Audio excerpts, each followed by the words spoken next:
and some still perfect from his old days in the East. His skin was clear and, in a poor light, young.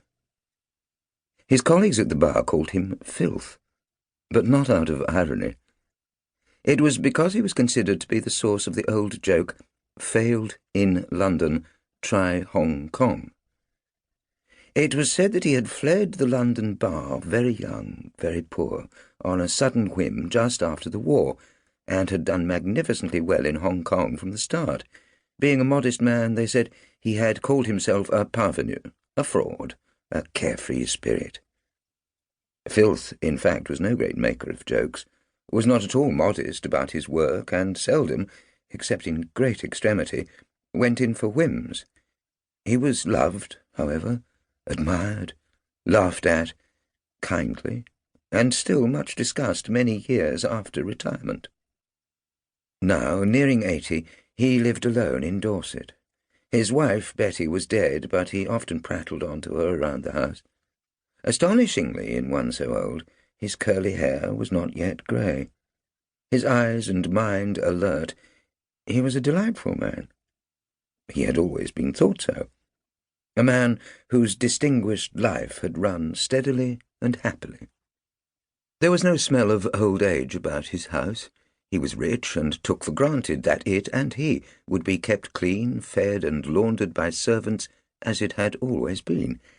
He knew how to treat servants, and they stayed for years.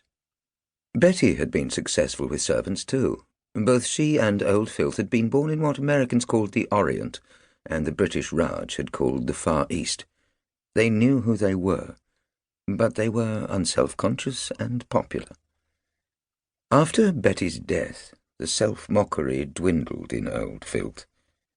His life exploded. He became more ponderous.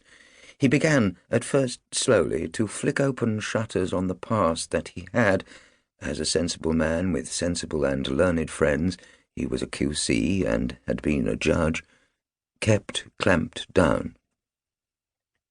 His success as an advocate in Hong Kong had been phenomenal, for he had had ease, grasp, diligence, and flair. His career had taken off the minute he had begun to be briefed by the Straits Chinese. It was not just that scraps of Eastern languages began to re-emerge from his childhood in Malaya, but a feeling of nearness to the Oriental mind. When old Filth spoke Malay, or less ably Mandarin, you heard an unsuspected voice. Chinese, Malay, and Bengali lawyers, though often trained at Oxford and the Inns of Court, were thought to be not straightforward, but Filth, now old Filth, and after his retirement often dear old Filth, had found them perfectly straightforward and to his taste. All his life he kept a regard for Chinese values.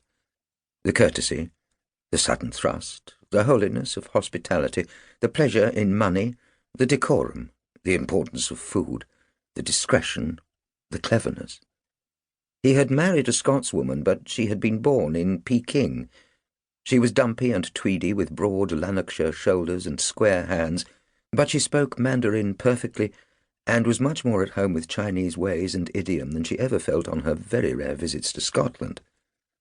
Her passion for jewellery was Chinese, and her strong Scottish fingers rattled the trays of jade in the street markets of Kowloon, stirring the stones like pebbles on a beach. "When you do that," old Filth would say, when they were young and he was still aware of her all the time, "your eyes are almond-shaped." "Poor old Betty," he would say to her ghost across in another armchair in the house in Dorset, to which they had retired and in which he had died. And why ever Dorset? Nobody knew. Some family tradition somewhere, perhaps. Filth said it was because he disliked everywhere else in England, Betty because she felt the cold in Scotland. They both had a dismissive attitude towards Wales.